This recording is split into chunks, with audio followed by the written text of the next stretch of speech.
Hello les amis, j'espère que vous allez bien. Bienvenue dans cette nouvelle vidéo, épisode 25 sur 30 de la série Une vidéo par jour pendant 30 jours à suivre sur YouTube. Aujourd'hui, je suis trop excitée de vous parler du thème du jour parce que c'est un sujet qui me passionne. J'ai l'impression que je dis ça dans chaque vidéo et que chaque sujet me passionne, mais là, pour le coup, j'adore. Le thème du jour est la curiosité.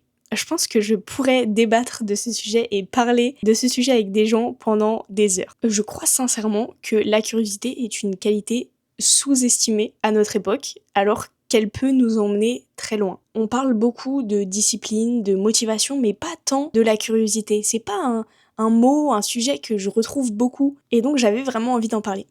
Durant ce défi que je me suis lancé, d'enregistrer une vidéo par jour pendant 30 jours, je vais pas mentir, il y a des matins où je me lève, je ne sais absolument pas de quoi je vais parler. Et pourtant, à chaque fois, je finis bien par trouver. Et je pense que un des trucs qui m'a sauvée, c'est alors d'abord l'envie de créer, mais aussi la curiosité. Chaque jour, je me demande, ok, qu'est-ce que j'ai envie d'apprendre aujourd'hui, de découvrir, quel sujet j'ai envie d'aborder, sous quel prisme, qu'est-ce qui m'intrigue, et je partais de là.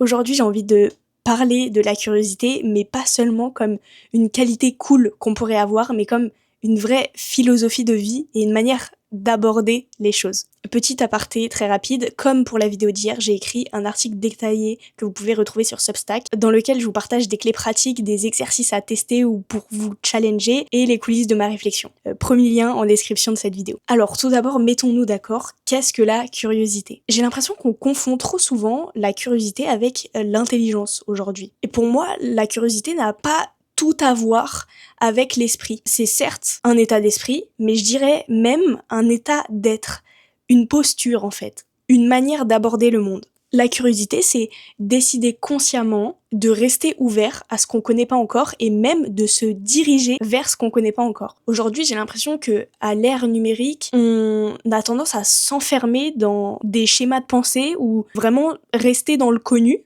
On pense être curieux, à consommer plein de contenu, à regarder des choses différentes, mais en soi, ça reste toujours le même schéma, et finalement, j'ai l'impression qu'on reste quand même dans notre bulle. On consomme les mêmes types de contenus, on écoute les mêmes personnes, on fréquente les mêmes personnes, etc. La curiosité, c'est vraiment s'ouvrir à l'inconnu, tout questionner, et en fait, c'est presque un acte de résistance, vraiment. C'est sortir d'un conditionnement, c'est questionner une idée communément admise, sans cesse remettre en question et s'ouvrir à ce qu'on connaît pas. Pour prendre mon exemple, il y a quelques jours, j'ai assisté en famille à un concert de piano, de musique classique. C'était sur Chopin. Pour être honnête,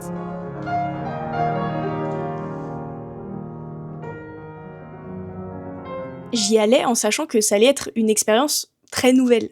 Et en fait, ce concert, je l'ai adoré. Il m'a touchée vraiment d'une manière particulière. Et typiquement, ce qui m'a amené à être à cet endroit-là, cette soirée-là, précisément, c'est la curiosité. Aujourd'hui, la curiosité est très très très importante. Comme je l'ai dit juste avant, à l'ère numérique où on est accablé de nouveautés, de contenu. Il faut savoir que notre cerveau est conçu comme ça, à chercher la nouveauté. Les neurosciences le montrent, c'est comme le principe du circuit de récompense. Notre cerveau cherche la nouveauté, une expérience inédite, ça déclenche la libération de dopamine. C'est ce qui nous excite dans le fait de scroller, de découvrir de nouvelles vidéos, d'attendre des likes, des commentaires, etc. Néanmoins, le problème, c'est qu'on donne à manger à notre cerveau toujours la même chose. Et ce n'est pas ce qui nous nourrit profondément et ce qui nous permet de cultiver notre curiosité. Comme je le disais tout à l'heure, la curiosité, c'est aussi un acte de résistance, de sortir de cette prison numérique. Résister, entre guillemets, à l'algorithme, sortir de cette loupe infinie, lever les yeux, regarder dehors et avancer vers quelque chose qui nous intrigue, qui nous rend curieux. Il y a un autre point dont je voulais parler, c'est je crois que la curiosité peut même être un outil hyper pertinent pour celles et ceux qui cherchent leur voie, qui ne savent pas ce qu'ils veulent faire. Et en soi, moi-même, ma voie n'est pas tracée, je ne sais pas exactement ce que je vais faire de ma vie. Mais je reste curieuse. Et donc par rapport à ce point-là, je pense que la curiosité peut vraiment agir comme une boussole presque. Et suivre sa curiosité sera toujours plus intéressant que suivre une trend ou se diriger vers quelque chose qu'on pense que c'est bien selon les codes sociétaux ou qu'on pense que ça va nous rapporter de l'argent, ou vous voyez ce que je veux dire. D'ailleurs, cette idée, c'est une idée que développe Naval Ravikant.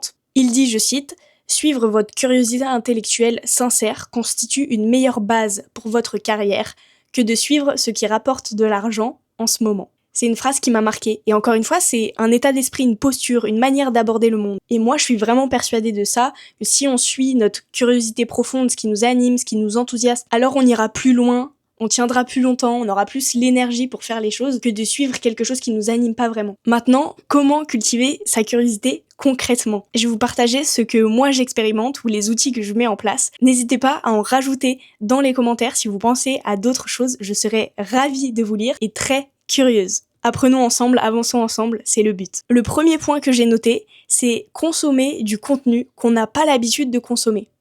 Voire consommer du contenu qu'on pense détester ou qu'on pense qu'on n'aimerait pas. Vous voyez l'idée. Par exemple, lire un genre de livre qu'on n'a jamais lu ou qu'on pense ne pas aimer, ou un genre de film qu'on n'a pas l'habitude de voir ou qu'on n'a jamais vu. Un nouveau style de musique, pareil. Apprendre sur des sujets qui nous dépassent ou parler avec quelqu'un d'un sujet sur lequel vous savez que vous n'avez pas la même opinion. Donc outil numéro 1, consommer ce que vous n'avez pas l'habitude de consommer.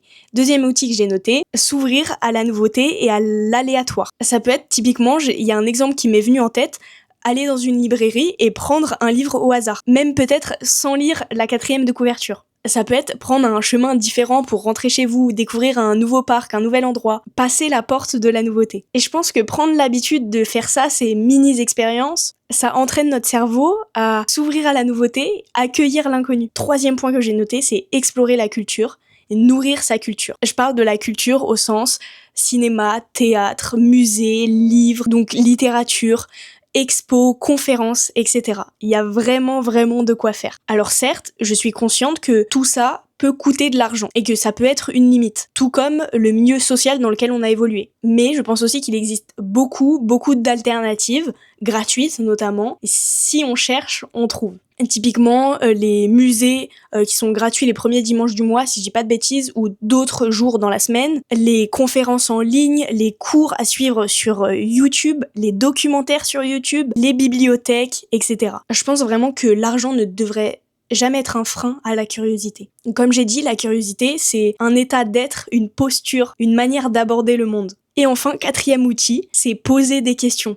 Poser des questions encore et encore, s'intéresser à des sujets, poser des questions à des gens sur leur parcours, sur leur expérience de vie, poser des questions à des gens qui pensent différemment de nous. C'est aussi ça la curiosité, c'est s'intéresser vraiment profondément aux choses et aux gens. Pas de manière intéressée ou pour obtenir quelque chose derrière, mais vraiment s'intéresser sincèrement. Enfin, dernière chose que je voulais dire dans cette vidéo, c'est que vous avez moyen de cultiver votre curiosité et de la développer, et voyez la curiosité comme un muscle, vraiment. C'est les petites actions que vous allez faire au quotidien, les questions que vous allez poser, les contenus que vous n'avez pas l'habitude de consommer, que vous allez désormais consommer, etc. Tout ça va faire que vous cultivez votre curiosité. Ne jamais arrêter d'apprendre, sans cesse questionner, ne pas s'enfermer dans une opinion, questionner les choses communément admises, bref, explorer, continuer d'apprendre. Voilà les amis pour cette vidéo sur la curiosité, j'espère qu'elle vous aura plu, sincèrement. N'hésitez pas à me mettre en commentaire ce que vous faites pour rester curieuse ou curieux au quotidien, je serai ravie de vous lire. On se retrouve demain pour l'épisode 26, et d'ici là, comme d'habitude, prenez soin de vous.